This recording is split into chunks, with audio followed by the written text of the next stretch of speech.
and welcome to the Paletteful Packs YouTube channel. My name is Alice and today I have the December 2022 Paletteful Premier Pack here in front of me. So let's open up the last box of this year and see what's inside. Oh my gosh, watercolor paints! It's so exciting! So the first thing we have in here is this cute little mini set of Senneliers. So Senneliers are really amazing paint, so I'm so excited to open this up. The colors that you're gonna get are Primary Yellow, French Vermilion, Cineris Blue, French Ultramarine Blue, Phthalo Green Light, Sap Green, Burnt Umber, and Payne's Gray. So we have a beautiful little color set here. Let's open it up. Oh, so cute. Oh, it comes in this cute little metal tin with a little window so you can see your paints underneath. Oh, so cute. Here are the paints. I love how cute and small this little set is. Watercolor is one of my favorite mediums, so I can't wait to explore these paints with you guys. The next thing I see in here is this super cute mini Stonehenge cold press pad. I love these tiny little mini pads.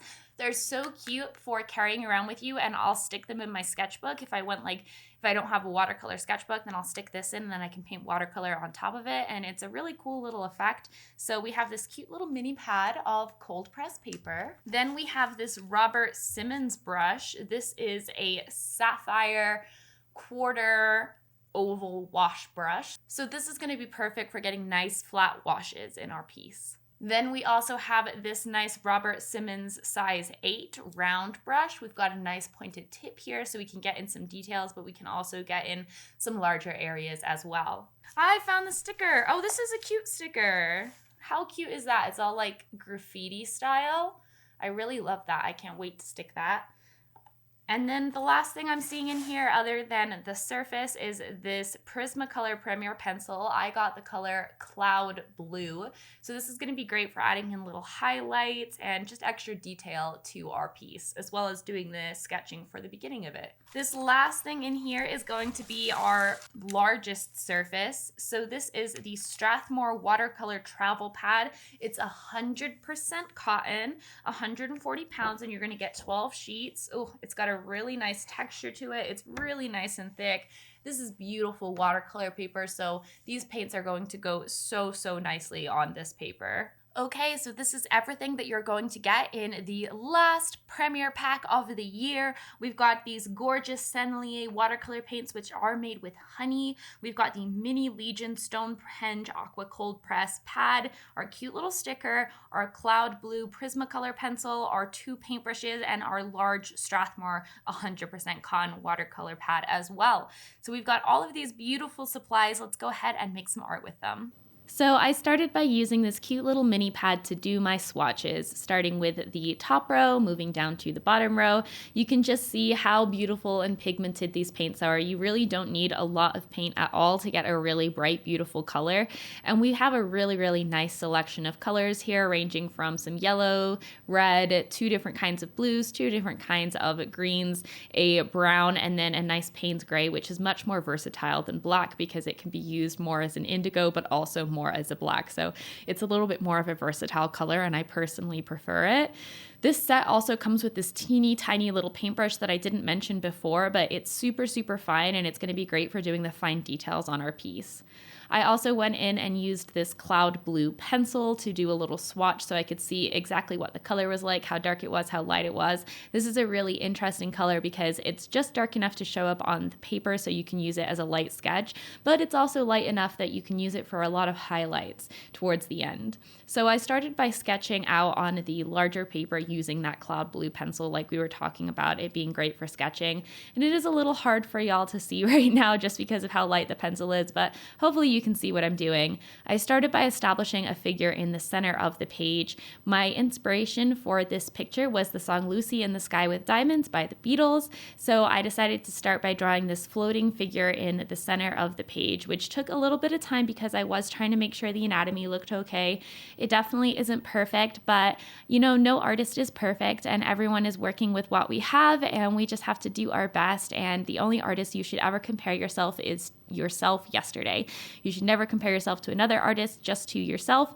And so that's kind of what I tried to do when I was fiddling with this. And luckily this colored pencil erased pretty decently on top of the watercolor paper. So I was able to actually use it pretty well to sketch everything in and adjust things, make everything look how I wanted it to. I decided to have her kind of like looking up and kind of poofing around and flowing all around her because I wanted her floating in air, floating in space, and this just kind of like galactic, ethereal, or ethereal kind of look. I apparently pronounced that word wrong. But anyway, that's kind of where I started with the sketch, and I think the sketch came out pretty cute. I also added in all of these diamonds floating in the sky around her, but I kind of forgot what diamonds looked like, and diamonds definitely normally have kind of a flat top. I drew these kind of like the little sim diamonds that are on top of the Sim's head, but that's okay. I still feel like the message of the piece comes across. So I started my painting by getting the entire page wet with water. I used a spray bottle to help with this, and then the largest brush. And then I started by throwing in lots of different blues in kind of a random way. I wasn't worried about covering the entire page. I just kind of wanted to add in splotches of blue to create this kind of cloud-like sky texture around her. So I started throwing in a lot of that light blue, using a spray bottle to keep it really soft and a wet on wet. And then I started adding in some of the darker blue and some of that Payne's gray. And I used a little bit of paper towel just to dab up some of that paint as well to keep things light in some areas and dark in other areas and to keep adding in that kind of texture. So I'm really working wet on wet here, adding in pieces randomly, pulling up pieces, and that kind of stuff. Unfortunately, I totally lost the footage of the very first layer of the diamonds, but what I did is what I'm doing right now, where I filled the whole thing in with water, and then I used the light blue to go around the very edges, and now I'm doing the same thing, but with the dark blue. So I am so sorry that I lost that footage. I didn't even realize. I totally thought I was recording, and it turned out that I wasn't, but that is what I did for that. And then I'm repeating the same process with the dark blue to really add some depth and some like three-dimensionality to these crystals, these gems. And then I am using my paper towel to lift things up so that it doesn't get too dark.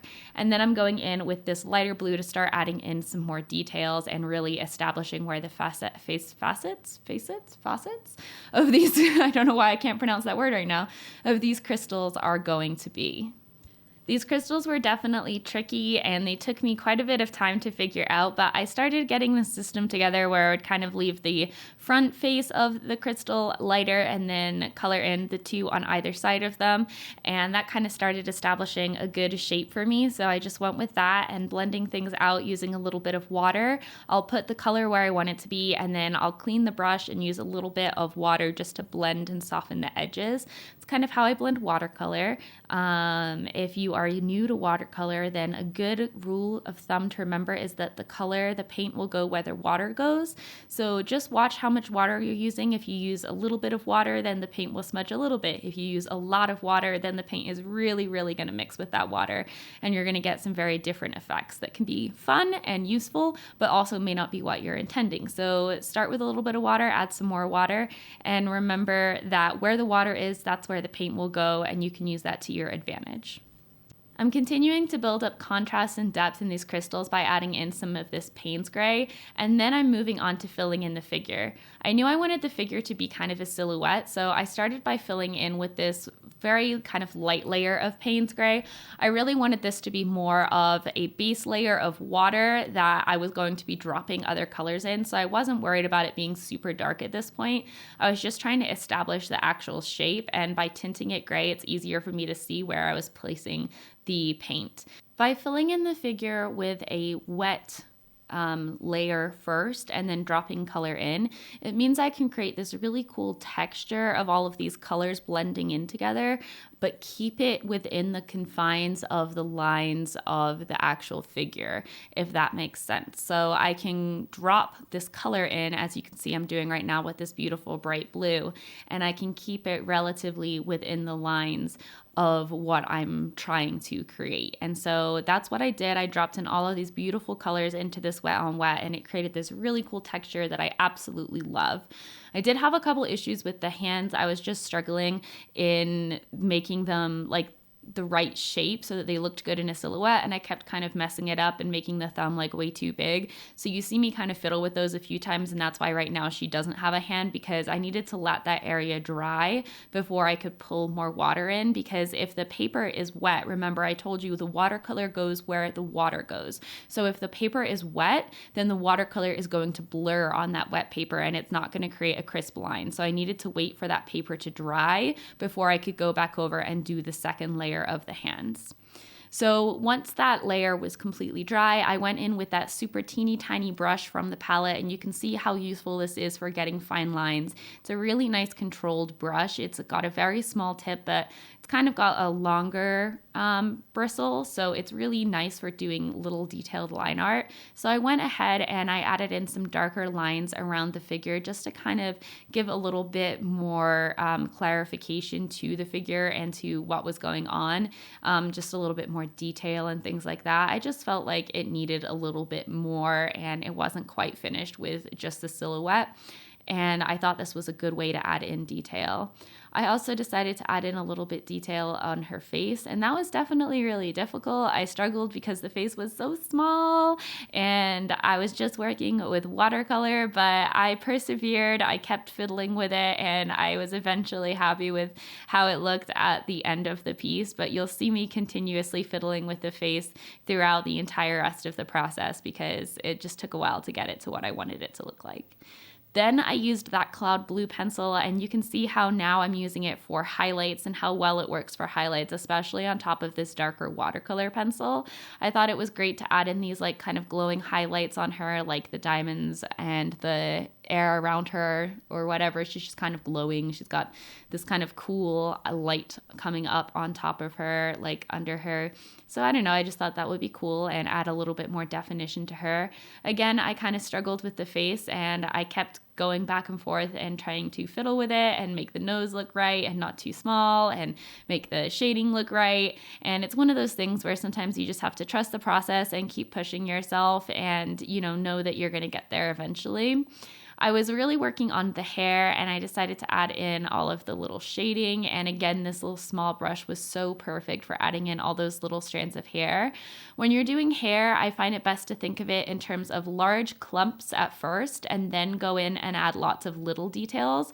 So establish those larger clumps of hair like I'm doing right now. And then once you've established those larger chunks, you can go in and add all of those fine little hairs at the end. It just makes your hair look a little bit more realistic because hair, even though it's made up of a lot of thin, small little hairs, it tends to clump together and move in clumps versus individual strands. So if you draw the clumps first and then you add in the strands, then you're able to get a lot more realism.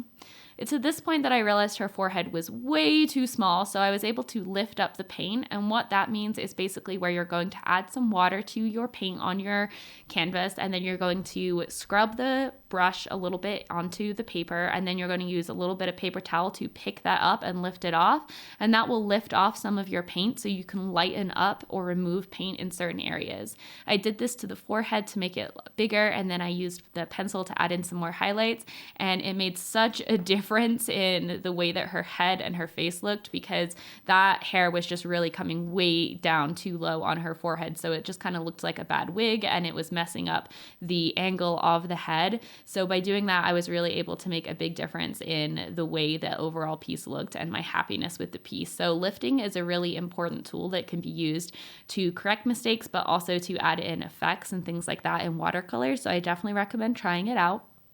And then as a final touch, I used this cloud blue to add in some final highlights to the diamonds.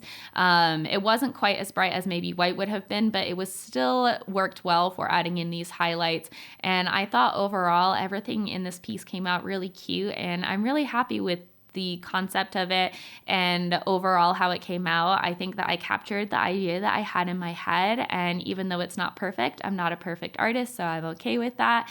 And I enjoyed working on this Beatles inspired piece. As a final finishing touch, I wanted to incorporate some more kind of clouds towards the bottom front. So I put on some clouds and really blurred it out. It did kind of blur out her feet and some of the crystal diamonds on the bottom, but I was okay with that because I felt like it added this really hazy effect. I went in and added some final highlights to those clouds with the cloud blue pencil, and that was it. I hope that this video was helpful for you and that it gave you some ideas and tips about how to use watercolor in your own artwork. I'm really excited to see what y'all do with this watercolor kit that we get in this month's Paletteful packs, and it's always an excitement for me to see all of the beautiful work that you all create. So if you'd like to get your own Paletteful packs, then the link to our website is in the description box below. Make sure to check it out, and I hope that you enjoyed this. Thank you so much for watching, and have a good rest of your day. Bye!